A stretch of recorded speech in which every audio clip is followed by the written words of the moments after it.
이 시각 헤드라인입니다. 첫 번째 소식입니다. 트럼프 북 개입에 우크라이나전이 복잡해졌지만 난 김정은과 잘 지낸다라는 발언을 했습니다. 난 김정은을 잘 알고 매우 잘 지내기 때문에 그가 제대로 상대한 유일한 사람이다라고 이야기를 했습니다.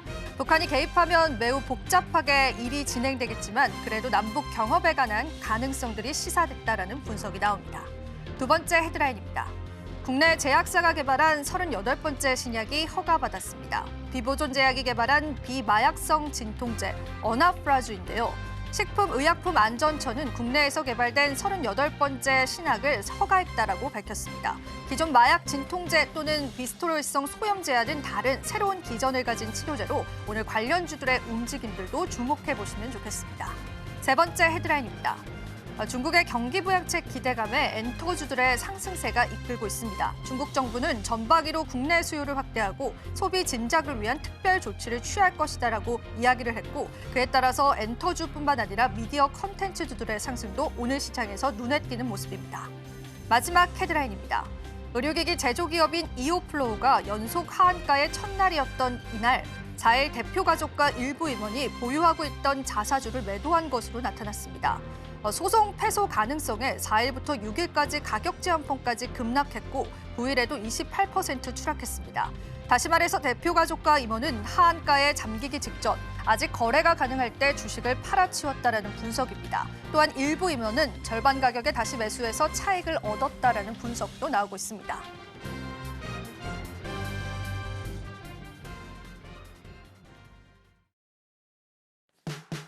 시청자 여러분 안녕하세요. 마켓 쇼쇼쇼 진행을 맡은 이지영입니다. 자, 오늘은 저희가 재테크 원데이 클래스 시간 준비되어 있는데요. 저는 MC 지영, MC 건우입니다. 네. 자, 오늘도 저희가 재테크 관련해서 알찬 정보들 많이 준비했으니까 기대하셔도 좋을 것 같습니다. 네, 오늘도 각 분야의 전문가님들과 함께요. 저희가 시장에 관한 그리고 재테크에 관한 다양한 분석들을 통해서 여러분들 계좌 그리고 여러분들의 자산을 빵빵하게 관리해드리겠습니다. 또한 저희 방송에서 제시해드리는 정보는요. 투자 판단에 대한 조언일 뿐입니다. 가치 판단과 상승 하락을 보장하고 있진 않다는 점 다시 한번 유의 부탁드립니다. 서울경제TV와 서울경제신문은요. 당사 브랜드입니다. 당사 사치가 피해 사례도 늘고 있기 때문에요. 여러분 그 부분도 유의해 주시면 감사하겠습니다. 자, 그럼 본격적으로 시작하기에 앞서서요. 저희가 오늘은 어떤 이야기들 또 어떤 재테크 정보들 나눠볼 것인지 또 MC 건우님과 함께 이야기를 좀 나눠보겠습니다. 네, 오늘은요. 내용을 얘기해 앞서 내가 만약에 네. 주머니에 돈이 없다. 네, 우리 MC님은 네. 뭐 하실 겁니까? 돈이 없으면 돈 벌어야죠. 나와서 돈 네. 번다. 네. 아니면 그 정도도 부족하다. 아, 그렇죠. 그럼 어떡할까요? 네. 집에 있는 가방 갖다 팔아야 합니다.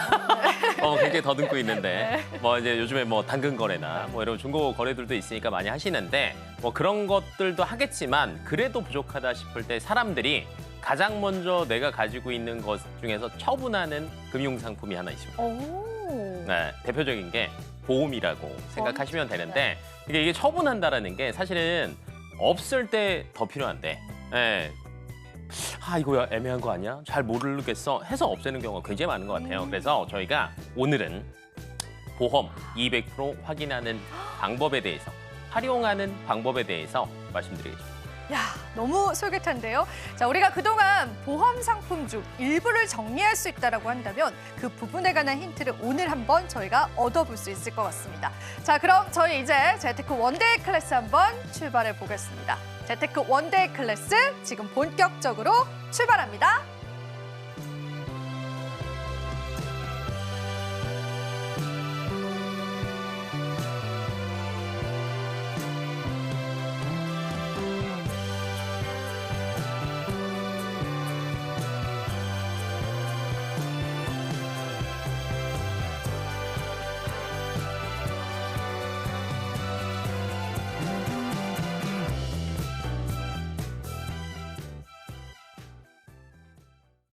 네, 재테크 원데이 클래스 오늘도 저희에게 도움 주실 분 나와 있죠.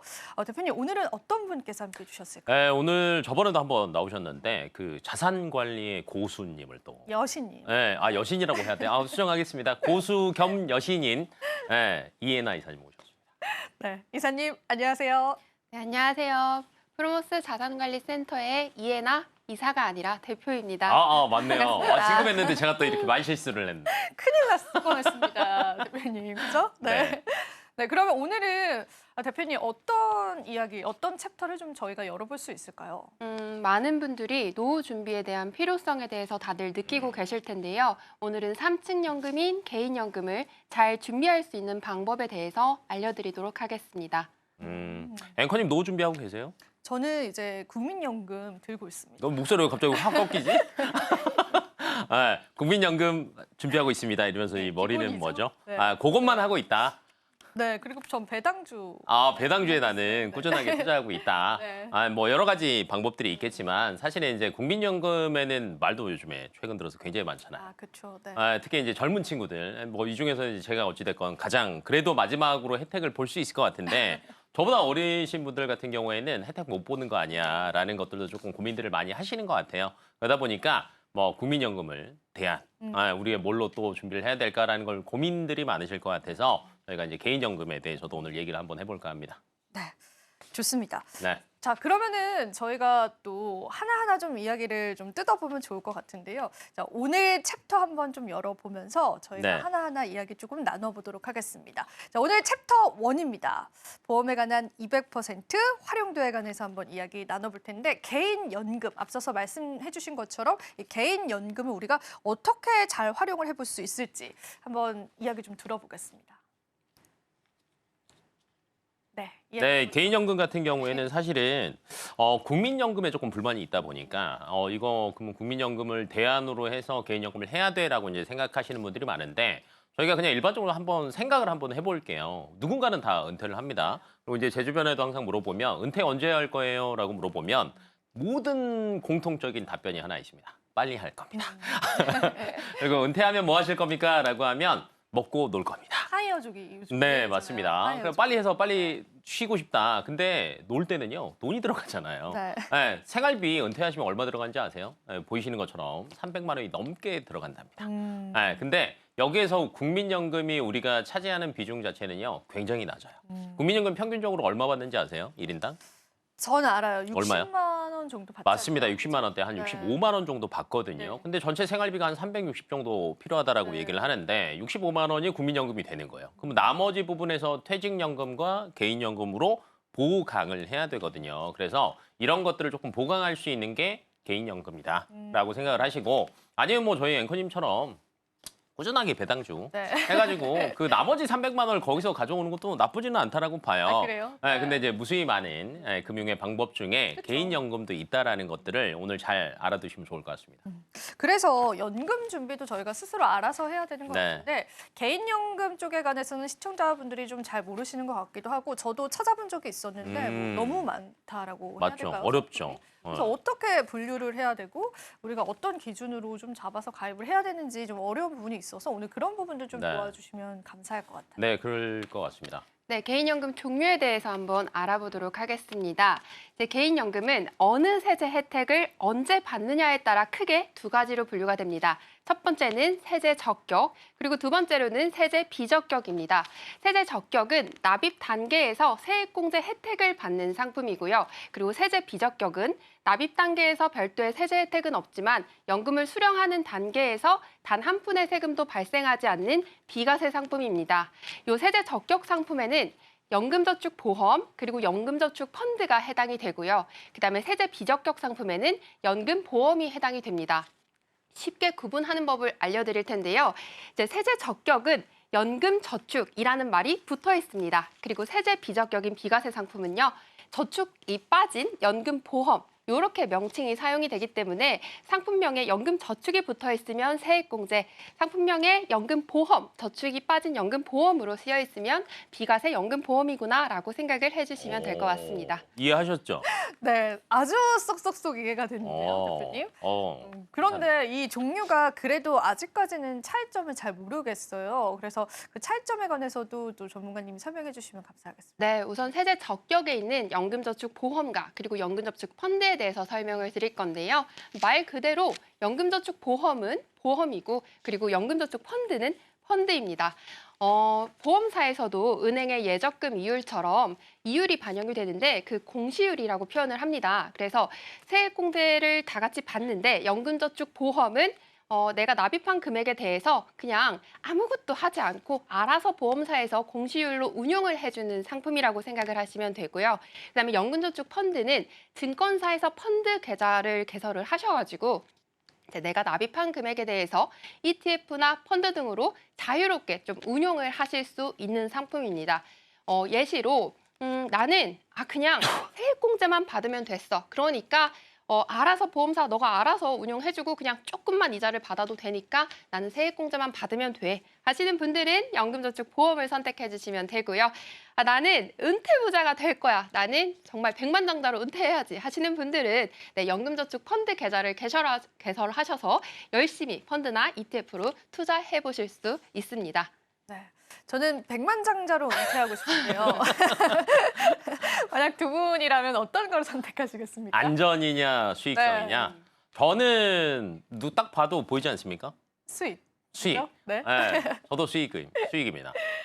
대표님은요? 네, 저도 당연히 네. 연금저축 펀드 계좌를 운용을 실제로 하고 있고요. 그리고 앞서 이제 그 연금저축 보험에 대해서 잠깐 말씀을 드렸는데 이 공시율이 현재 대한민국 기준금리가 3%죠. 네. 그런데 공시율이 대부분 한 2.5% 선에서 머물러 있어요. 그렇기 때문에 연금은 미래의 물가 가치를 따라잡는지가 굉장히 중요한데 이 공시율로 반영이 되었을 때는 세액공제 혜택은 있지만 사실상 미래의 물가 가치를 따라잡기는 조금 어렵지 않나 생각이 듭니다. 그리고 또 금융사 간 이전이 가능하기 때문에 연금저축보험을 연금저축펀드로 이전하실 수도 있습니다. 어떤 걸 선택하냐에 관해서는 또 개인의 성향도 네. 봐야 네. 되고 다양하게 좀 활용을 하셔서 똑똑하게 여러분들이 재테크를 해보시는 것도 좋을 것 같습니다.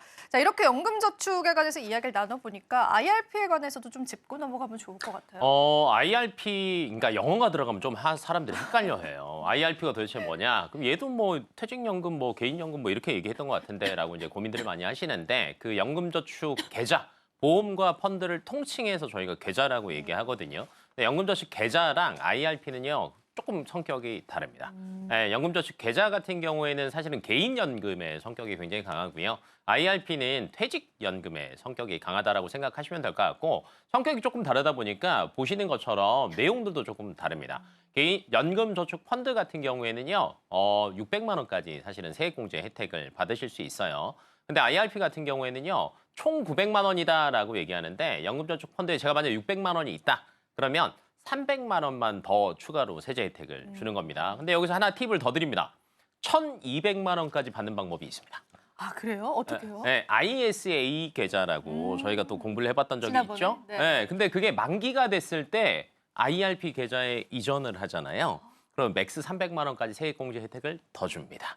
네, 그래서 이런 것들을 활용하시면 좋을 것 같고요. 이제 공격적인 성의 아까 은퇴부자, 은퇴부자, 저도 은퇴부자 얘기했잖아요. 그러면 굉장히 공격적으로 활용을 해야 되는데 공격성은 연금저축 펀드가 조금 더 유리합니다.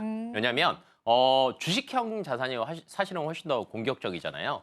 연금저축 펀드는 100% 활용하실 수 있고요. IRP는 70%까지만 됩니다. 네, 그래서 내 성향에 따라서 적절하게 비중을 나누시면 좋을 것 같아요.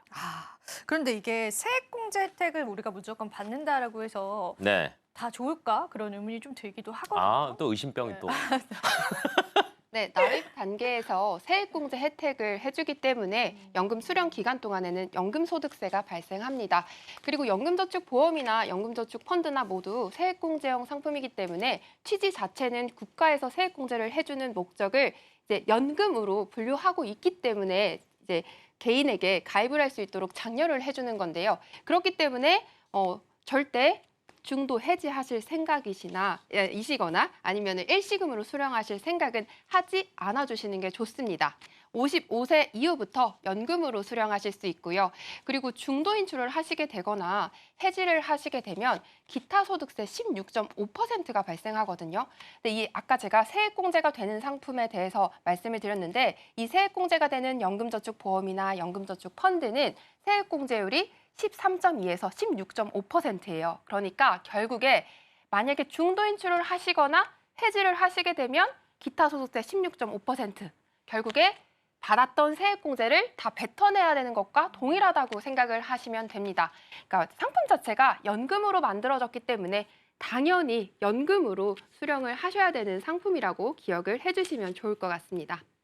조금 무서운 부분들도 있는 것 같은데. 단점. 네, 오래 단점? 물려 있어야 네. 된다. 근데 이제 저희가 그래도 55세부터 받을 수 있게 되어 있잖아요. 그러면 네. 기본 국민연금보다 굉장히 빨리 수령을 하는 거잖아요. 거기에 따라서 소득으로 잡히게 되면 이게 또 세금 부담이 되진 않을까요? 세금 내야죠. 예, 근데 일반적으로 이제 저희가 연금으로 소득이 생겼다라고 하면 연금 소득세라는 항목으로 세금을 내요. 근데 언제부터 연금으로 받을 건지에 따라서 세율이 달라집니다. 세금 많이 내는 게 좋아요? 적게 내는 게 좋아요? 적게 내고 싶어요. 아, 적게 내는 게 좋아요? 그러면요, 늦게 받으시면 돼요. 아. 네, 근데 이 연금소득세는 80세 이후부터 받으시면 3.3%대 가고요. 55세부터 받으시면 5.5%대 갑니다. 네, 그러면 이제 뭐가 더 낫냐라고 저한테 물어본다라고 하면요. 저는 빨리 받는 게 더 나은 것 같아요. 네, 왜냐면 제 소득의 일정 부분을 어찌됐건 제가 미리 준비한 뭐 개인연금과 퇴직연금들이 준비를 해주잖아요. 그리고 이제 일정 기간 뭐 지금 현재 기준으로는 뭐 65세라고는 얘기는 하고 있지만 점점점 아마 이게 늘어나기는 할 거예요. 네, 그리고 나머지 그 기간 동안에 뭐 개인연금이랑 퇴직연금으로 잘 받으시다가 향후에 국민연금 플러스 알파에서 받으신다라고 하면 훨씬 더 유리하지 않을까라고 생각을 한번 해보시면 좋을 것 같습니다.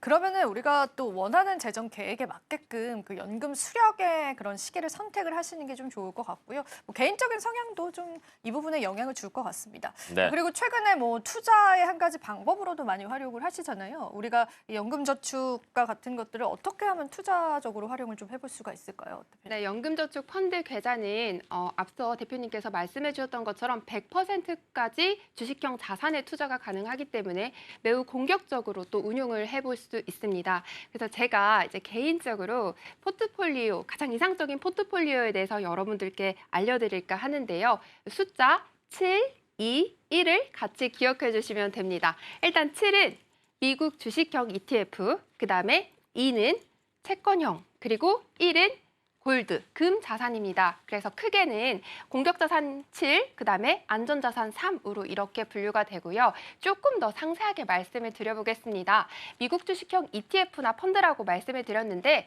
7에 대해서는 나누게 되면 일단 3의 비중으로는 S&P 500 인덱스, 그다음에 2의 비중으로는 미국 배당 다우존스, 그리고 나머지 2의 비중으로는 나스닥을 준비하시는 것을 여러분들에게 권장드리고 싶고요.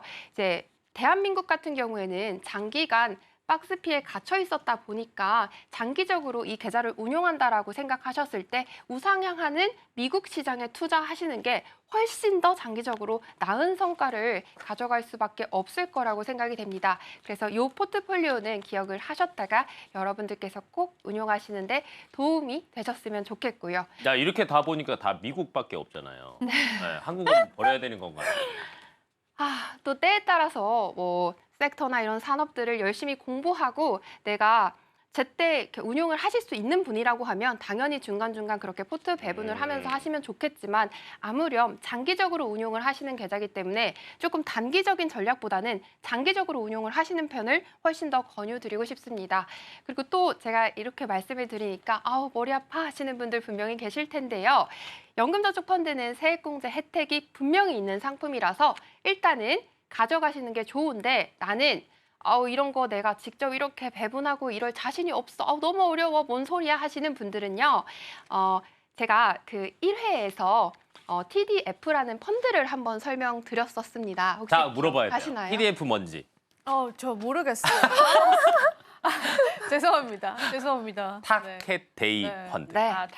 타겟 데이트 네. 펀드라고 해서 생애 주기별 맞춤 전략을 취하는 펀드예요. 그래서 내가 그냥 이렇게 자산을 직접 배분하지 않고 그냥 TDF 펀드에 운용을 맡기면 은퇴가 한참 남았으면 이제 공격 자산 위주로 운용을 하고 은퇴가 가까워질수록 안전자산 위주로 자산운용사 자체에서 운용을 해주면서 수익을 낼 수 있는 펀드입니다. 그래서 다 이런 거 모르겠고 나는 그냥 좀 수익은 내보고 싶은데 어떻게 해야 될지 모르겠으니 좀 뭐 없을까요? 하시는 분들은 요 타겟데이트 펀드를 퇴직연금과 동일하게 활용해 보셔도 좋은 전략이 될 것 같습니다. 네, 좋습니다. 알기 쉽게 잘 설명을 해주신 것 같고요. 그래도 많은 분들이 노후 자금은 좀 안정적이게 원하시는 네. 것 같아요. 그래서 대표님께 질문 드려보고 싶은 게 네. 세제 비적격 연금 보험에 관해서도 좀 설명을 해주시면. 네, 맞습니다. 이제 개인연금은 크게 보면 이제 두 가지 종류가 있다라고 얘기했죠. 세제 적격, 세제 혜택 빨리 주는 거, 비적격이라고 해서 야, 그럼 이거 안 주는 거 아니야라고 생각하실 수 있는데 주는데요.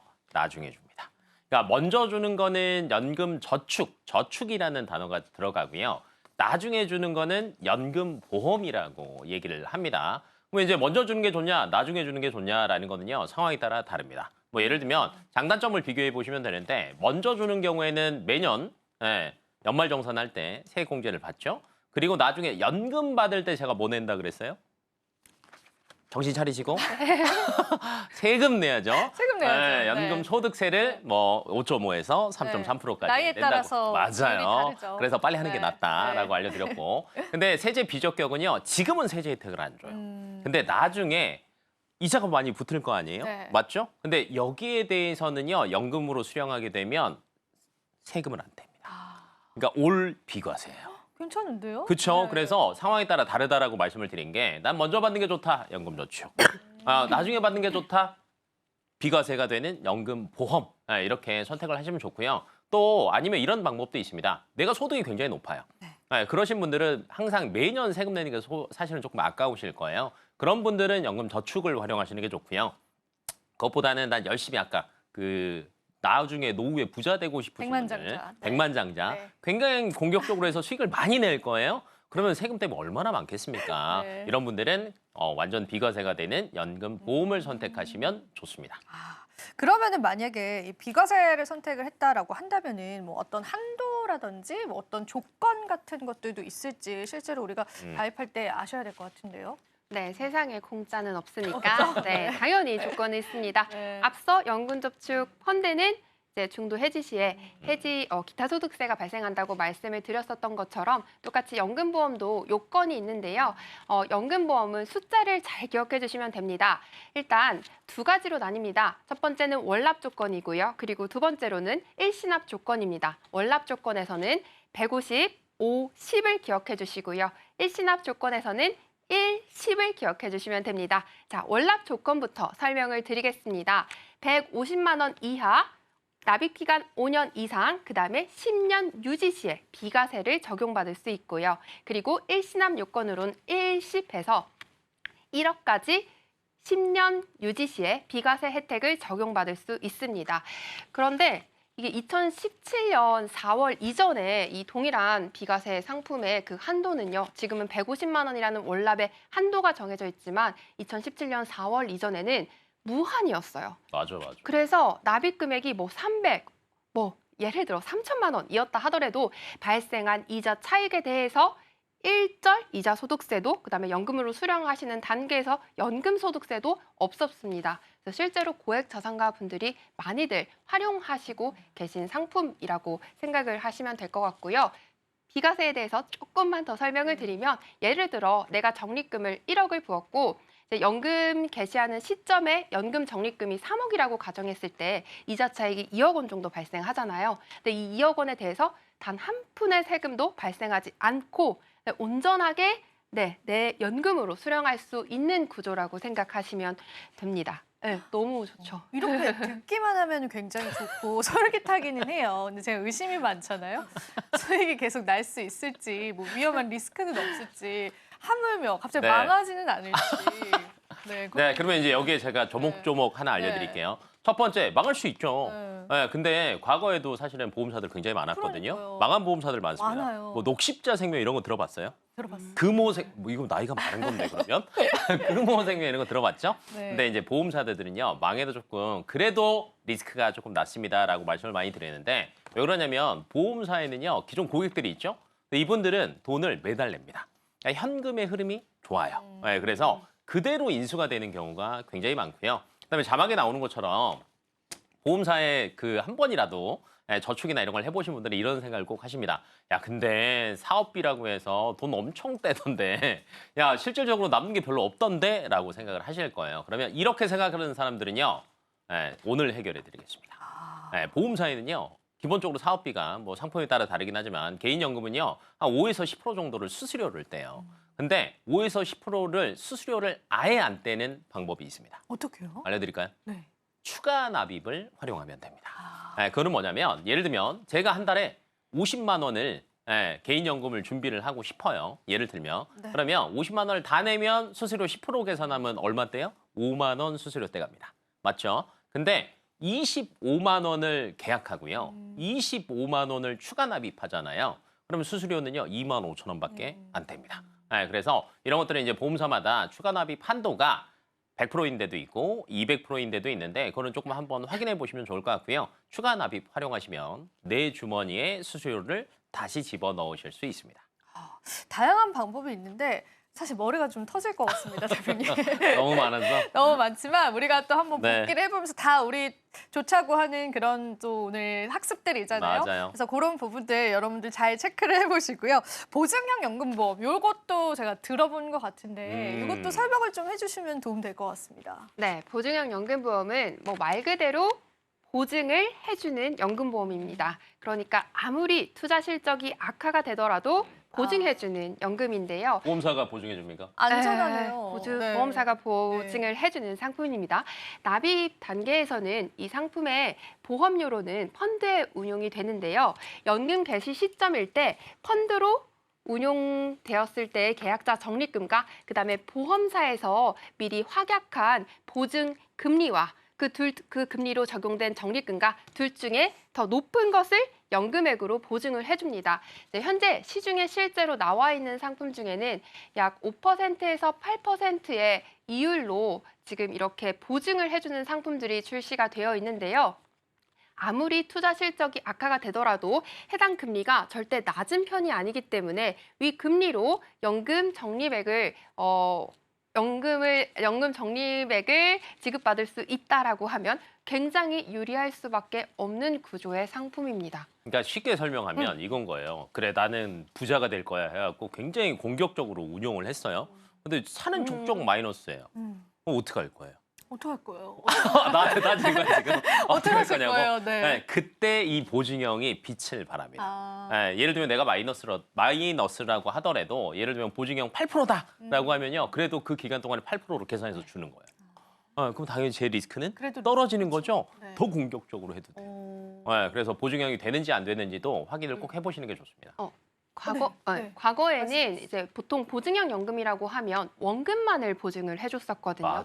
그런데 현재는 이제 글로벌 기조 자체가 통화 긴축 정책이 이루어지고 있다 보니까 작년부터 올해까지 계속해서 금리가 상향이 되어 왔습니다. 그래서 최고 8%까지 보증해주는 이제 상품도 출시가 되었는데 뭐 은행 예적금만 따졌을 때도 우리 앵커님 만약에 5% 예적금이 있다, 네. 6% 예적금이 있다, 8% 있다 하시면 8% 하실 지. 건가요? 하죠. 네, 하죠. 뭐 5%도 굉장히 높은 편이고요. 하죠. 그런데 이거를 연금 개시 시점까지 계속해서 매년 지급을 해준다라는 건, 보증을 해준다라는 건 절대 적은 금리가 아닙니다. 복리로 환산을 해도 한 4% 정도가 나오거든요. 그리고 또 우리 대표님께서 아까 사업비가 제일 큰 문제가 된다라고 하셨는데 이 보증형 연금의 최대 장점 한 가지를 말씀을 드리면 납입 단계에서는 펀드로 운용이 되기 때문에 당연히 사업비가 발생합니다. 그런데 연금 개시 시점에 얘네가 보증해주기로 한 이 이율은 사업비를 차감하지 않은 이율이에요. 그렇기 때문에 사업비가 제일 큰 문제가 되고 있다라고 하면 연금 개시까지만 유지하시면 사실상 이런 보증형 연금의 상품은 사업비도 문제가 되지 않는다라는 거 굉장히 좋은 상품. 그러니까 이게 알아야 돼요. 알아야지 8%짜리도 찾는 거지. 네, 저희 그러면은 네. 또 마지막 질문이 될 것 같은데요. 네네네. 우리 길 대표님이 또 네. 750만 뷰의 유튜버 스타시잖아요. 우리가 연금 잘 받을 수 있는 방법 있을까요? 이제 뭐 잘 받는 걸 하나 더 알려드리면 이제 결혼하셨죠? 네. 자녀가 있죠. 있죠. 근데 이거를 자녀를 활용하면 연금을 받는 활용한다고요? 액수를 네. 더 많이 받을 수 있습니다. 아, 그래요? 네, 어때요? 왜 그러냐면 실질적으로는 이제 보험사 같은 경우에는 계약자, 피보험자, 수익자라는 조금 어려운 단어를 써요. 계약자는 뭐냐? 돈 내는 사람. 네, 피보험자는 이거에 혜택에 대는 사람. 그다음에 수익자는 그로 인해서 혜택을 내가 내 주머니로 들어오는 거가 수익자예요. 근데 요대로만 따라하시면 됩니다. 계약자 부모, 피보험자 자녀, 수익자 부모를 하게 되면요. 계약자가 부모가 돈을 냅니다. 개인연금보험에. 그리고 피보험자 자녀 기준으로 요즘에는 보험사마다 조금 많이 차이가 생기는데 18세부터 연금 개시하는 상품도 있고요. 30세부터 하는 것도 있고요. 45세부터 하는 것들도 있거든요. 그러면 빠른 시일에 연금을 개시해서 오래 받으실 수 있는데 그 돈이 누구한테 들어오느냐? 제 주머니로 들어옵니다. 네, 그래서 사실은 저희 애들이 둘이 있거든요. 네. 네, 첫째랑 이제 둘째가 태어나자마자 저는 증권사 계좌도 만들어줬고요. 그쵸. 네, 보험사의 이 2대 연금 계좌도 같이 만들어줬어요. 와, 똑똑한 아빠네요. 네, 뭐 배운 게 이거밖에 없어요. 네, 그래서 활용해 보신다라고 하면 굉장히 유리하실 겁니다. 네. 그러면은 또 여기서 질문이 드는 게 어떤 순서로 우리가 재무 계획을 좀 세워보면 좋을지 대표님께 한번 여쭤보겠습니다. 어떤 순서로 할까요, 저희? 네. 일단 저희가 이제 세액공제가 되는 상품과 비과세가 되는 상품을 오늘 크게 두 가지 공부를 해봤는데요.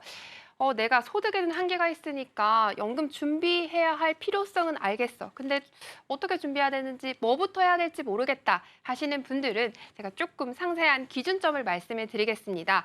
내가 소득이 높고 연말정산 시에 세금을 뱉어내는 게 많다 하시는 분들은요. 연금 저축, 세액공제가 되는 상품을 우선순위로 선택을 해주시고요.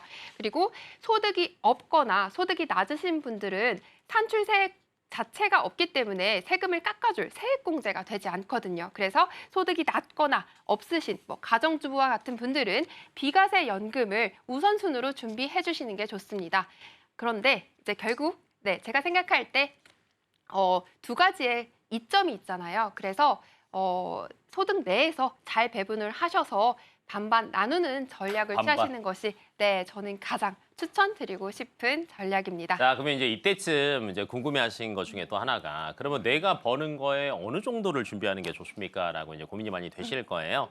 개인연금 같은 경우에는요, 거의 이제 내 소득의 10에서 15%를 넘지 않으시는 게 가장 좋습니다. 내가 만약에 급여가 300이다라고 하면 30만 원 정도가 제일 적당하고요.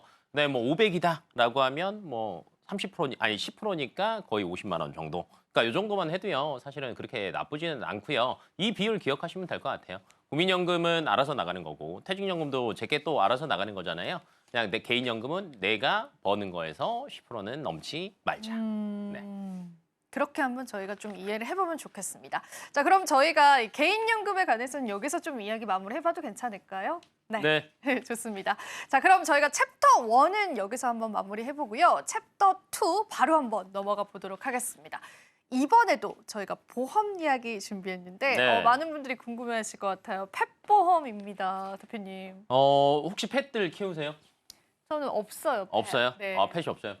저도 키우지 않습니다. 저는 어릴 때 키웠는데 네. 요즘에는 이제 키우지는 않고 제 그 여동생이 유기견을 입양을 해가지고 와. 이제 키우고 있어요. 대단하시다. 네, 근데 이제 이 친구가 조금 자주 아파요. 아, 그 펫이요? 네, 펫이 자주 아파요. 그래서 이제 병원을 조금 자주 가다 보니까 갑자기 어느 날 저한테 이렇게 얘기를 하더라고요. 오빠, 펫보험 들어야 돼?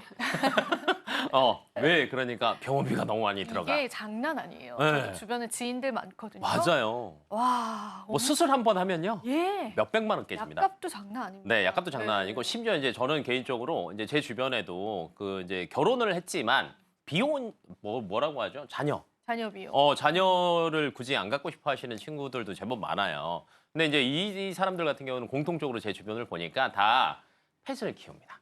그러니까 반려동물이라고 저희가 사실은 많이 사용을 하죠. 반려동물을 많이 키우다 보니까 이 친구가 제 그냥 반려인인 거예요. 그럼요. 네, 그러니까 얘 아프면 네. 난리 나는 거고요. 네. 그다음에 얘한테 심지어 제가 그 친한 누나가 스테이크를 먹으러 가죠. 갔어요. 근데 그 스테이크가 맛집이래요. 네.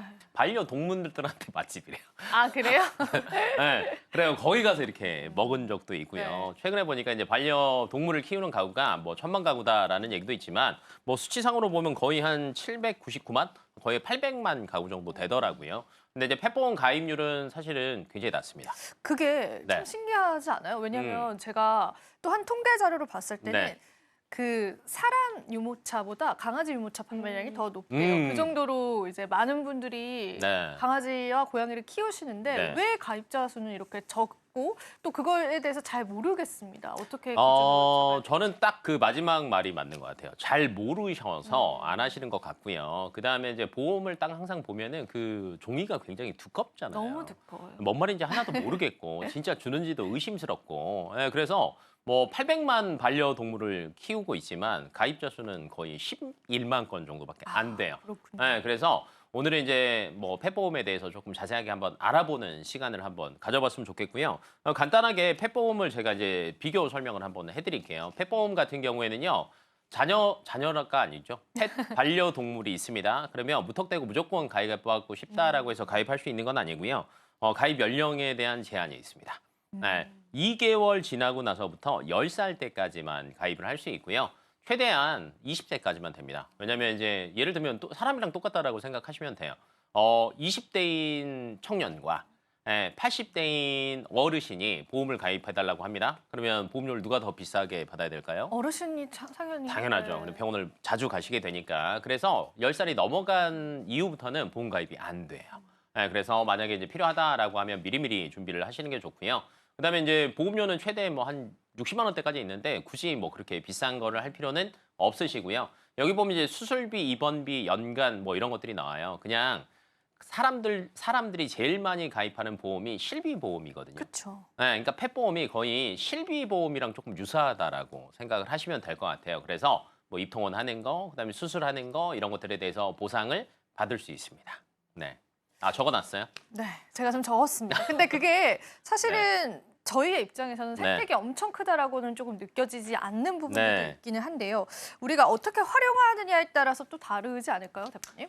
조금 다르고요. 그다음에 이제 사람들도 보면 저는 사실 제가 그 굉장히 건강해 보이죠? 네. 네, 네, 자주 저는 아프세요? 자주 아프지는 않고요. 잘 다칩니다. 잘. 저는 이제 병으로 병원을 가는 것보다 운동하다가 다쳐서 병원 가는 상해. 경우가 맞아요. 훨씬 더 많아요. 예를 들면 저는 오른쪽 무릎 인대가 네. 끊어져서 수술 한 번 했고요. 그래요. 왼쪽 무릎도 인대가 끊어져서 수술 한 번 했고요.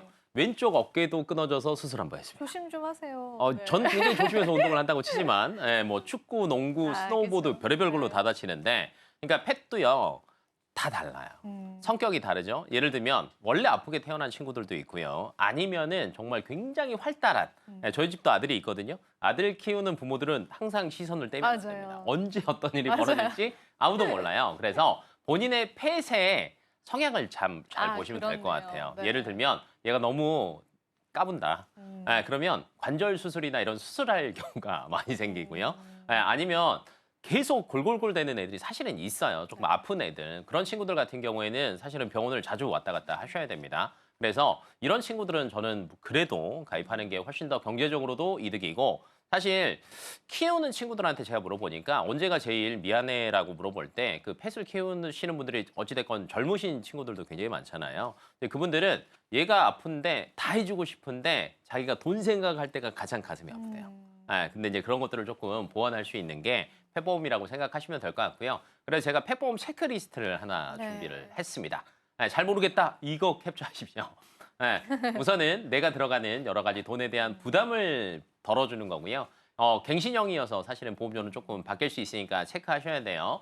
그리고 뭐 기존에 아팠던 거 제가 조금 이제 상황에 따라서 뭐 유리한 친구들도 있고 아닌 친구들도 있다라고 말씀을 드렸지만 미리 얘기는 다 하셔야 됩니다. 얘기를 안 하시면 못 받아요. 근데 4번 보시면요. 요건 조금 기억하시는 게 좋습니다. 네.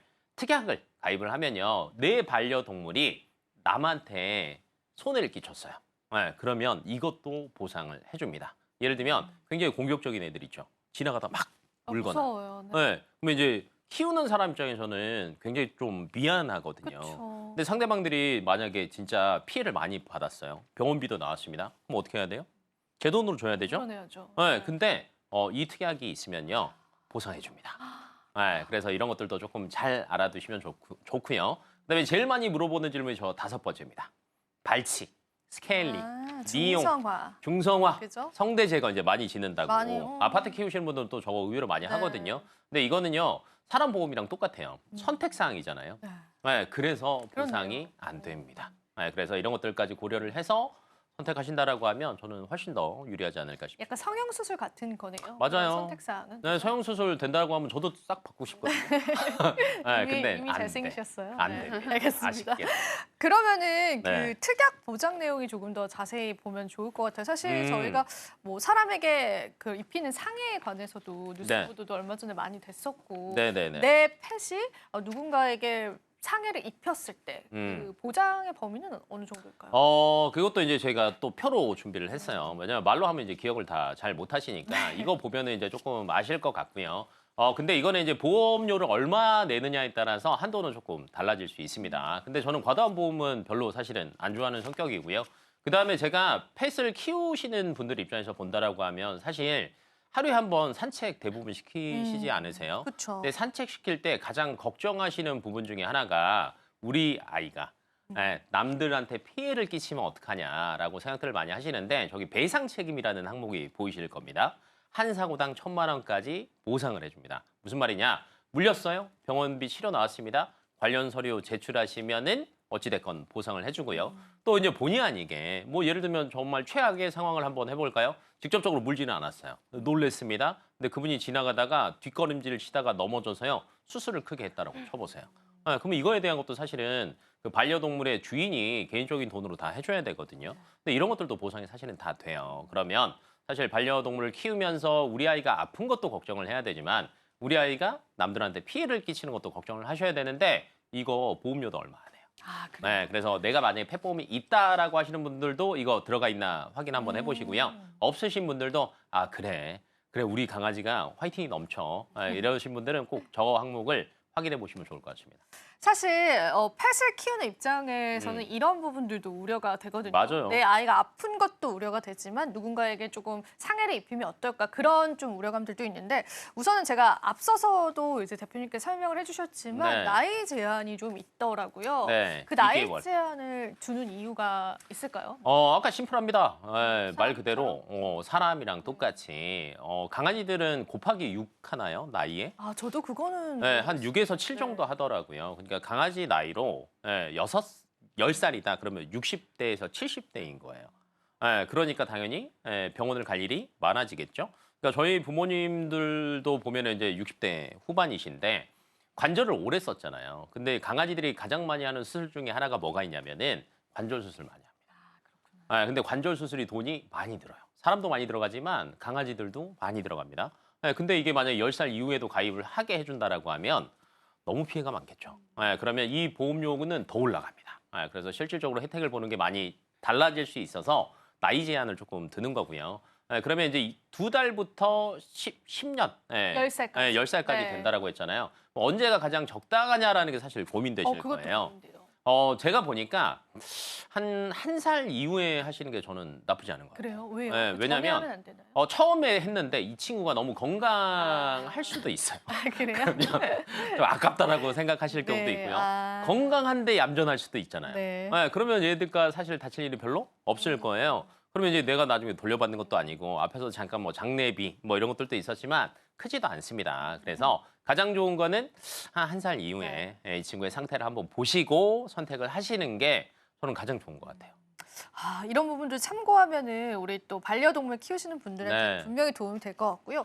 이 펫보험도 다른 보험들과 마찬가지로 뭐 할인 혜택이라든지 뭐 어느 정도의 보장을 더 받을 수 있는 방법이라든지 그런 것도 있을까요? 네, 뭐 받는 방법들도 조금 많고요. 좀 특이한 항목들도 굉장히 많습니다. 그래요? 그러니까 할인을 받으려면 첫 번째는 그래도 중성화 수술을 하고 그다음에 이제 등록해 놓으면 기본적으로 할인은 해줘요.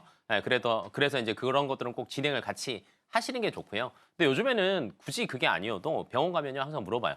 등록번호 하셨어요?라고 꼭 물어보거든요. 네. 그래서 꼭 확인하시고 5% 정도 할인 받으시면 좋을 것 같고 그 외적으로도 사실은 그 뭐 제가 볼 때는 뭐 할인 더 받는다 이거보다는 이거 안 돼요라는 걸 제일 많이 물어보세요. 그래서 이제 요건 조금 더 기억을 해두셨으면 좋겠어요. 앞에서 뭐 미용 관련된 거 이런 건 안 된다라고 얘기는 했지만 그 외적으로도 조금 더 이제 자세하게 나온 것 것들 본다라고 하면 예를 들면 그 수의사님들도 자격이 있냐 없냐를 꼭 확인하시는 게 좋습니다. 아, 그래요? 왜냐면 이제 거기에 이제 의료 번호라고 나오잖아요. 왜냐면 나중에 보험사에다가 그 서류를 제출해야 되는데 없는 경우가 제법 있습니다. 그래서 그런 경우에는 보상을 못 받으니까 꼭 의료 번호가 있는 자격 있는 수의사님한테 진료를 받으시는 게 좋고요. 그다음에 태어날 때부터 제가 아까 1살 정도 얘기했는데 태어날 때 이미 아픈 친구들 있죠. 네. 근데 이 친구들은 사실은 선천적으로 뭐가 안 좋습니다라고 하는 친구들은 보상을 못 받아요. 아예 가입 자체가 안 되는 아예 거예요? 가입 자체가 안 되니까 그런 것들은 조금 확인 한번 해보시면 좋을 것 같고요. 그다음에 이제 치과 치료에서도 보면 발치 이런 거 앞에서 제가 안 된다라고 네, 네. 얘기했고요. 그다음에 이제 예방 접종, 정기 검진. 그다음에 뭐 이 친구들도 사실은 이제 불임 관련된 것들도 또 있긴 하더라고요. 근데 이거는 사람도 잘 안 됩니다. 그래서 반려동물도 안 된다라는 거. 그다음에 이제 밑에 보면 그 요즘에는요 그 반려동물들도 상담 많이 해요. 얘도 정신적으로 조금 힘든 것 같아서 그렇죠. 요즘에 나한테 너무 짜증을 내더라. 이거 어떻게 해야 되냐. 그러면 맞아요, 상담받고 맞아요. 하는데요. 요거 안 되고요. 그다음에 이제 운동장이나 뭐 딴 데서 이제 또 훈련들 많이 받잖아요. 요거 안 됩니다. 네. 그다음에 이제 지금 우리나라 같은 경우는 사실은 그 뭐 산책을 대신해 주는 분들이 그렇게 많지는 않지만 미국은 정말 많거든요. 그게 또 알바로 알바로도 유명합니다. 정말 많이 하고요. 네. 베이비시터처럼 그 펫 우리도 시터들. 있어요. 네, 네. 우리도 있기는 한데 네. 그렇게 많지는 않더라고요. 근데 이제 못 시켜주니까 이제 대신 시켜달라고 하는데 요것도 안 안 돼요? 됩니다. 아. 그래서 이제 기본적으로 우리 그냥 사람들 기준으로 실비보험과 가장 비슷한 게 펫보험이다. 라고 생각하시면 될 것 같아요. 일단은 주인이 가입을 한 거잖아요, 이거는. 네. 그러면 우리가 살다 보면은 뭐 입양을 보내기도 하고 혹은 이제 내가 키우고 있던 반려동물을 뭐 어머님이라든지 맞아요. 아버님한테 주기도 하고 맞아요. 그런 경우에는 뭐 보험 자체가 틀어지게 되는 걸까요? 여기 굉장히 질문을 잘 잘했죠. 하셨는데 네. 왜냐면 이제 결혼 전에 내가 키우다가 맞아요. 결혼하면서 예를 들면 배우자가 만약에 싫대요. 예를 들면 이제 펫 안 키우신다고 하셨는데 이제 미혼이잖아요. 근데 결혼하는데 이 남편분이 펫을 오래 키웁니다. 괜찮아요? 싫어요. 바로 싫어요. 뭐 이런 경우에 당연히 남편 되실 분이 그 부모님한테 옮길 수밖에 네. 없잖아요. 그럼 이때는요. 미리 보험사에 얘기를 하셔서 변경 신청을 하거나 계약자를 바꾸셔야 돼요. 왜 그러냐면 내가 동거 데리고 있을 때만 혜택을 받으실 수 있습니다. 그래서 이것들까지 조금 체크해 두신다라고 하면 괜찮을 것 같고요. 방송 보시다가 아마 나 옛날에 있었는데 그럼 빨리 보험사에 전화해서 바꾸시는 게 훨씬 더 유리할 것 같습니다. 그런 부분들 꼭 체크를 해봐야 될 것 네. 같고요. 여기서 제가 한 가지 질문을 좀 더 드려도 될까요? 네, 해보세요. 일단 우리가 중성화 수술 같은 경우에는 요즘에 필수적인 거잖아요. 네. 앞서서 이제 성형 수술과 비유를 했지만 성형이라고 하기에는 네. 우리가 이 반려동물을 같은 인간의 세계에서 키우기 위한 필수가 됐는데 왜 이게 지원이 굳이 안 되는 건지. 중성화 수술이 왜 필수예요? 아, 그런가요? 예를 들면 그 남성분들도 거기 가서 그 남성 용어로 정관 수술이라고 하거든요. 이거 예를 들면 중성화 수술인 거죠. 사람으로 따지면. 그렇죠. 이거 그러면 사람이 가입한 보험에서 보장해 주냐? 안 해줍니다. 왜? 그것도 선택이잖아요. 네. 사람도 중성화 수술합니다. 그것도 선택 사항이기 때문에 안 됩니다. 아, 네. 그렇죠. 네. 그래서 그냥 안타깝네요. 내가 네. 안타까워요. 내가 선택한 건 안 된다. 근데 얘가 자기도 모르게 다치거나 자기도 모르게 아픈 거는 된다. 괜찮다. 그리고 우리 아이가 남한테 피해를 끼쳤다. 된다. 이렇게 딱 기억하시면 어렵지 않을 거예요. 중성화가 필수인 경우도 있지 않을까요, 대표님? 뭐 필수인 경우가 예를 들면 이제 이런 경우 있죠. 그 아파트에 살아요. 근데 뭐 이제 너무 조금 그런 그렇거나 아픈 경우. 그런 경우에는 조금 그런 걸 권장하기도 하죠.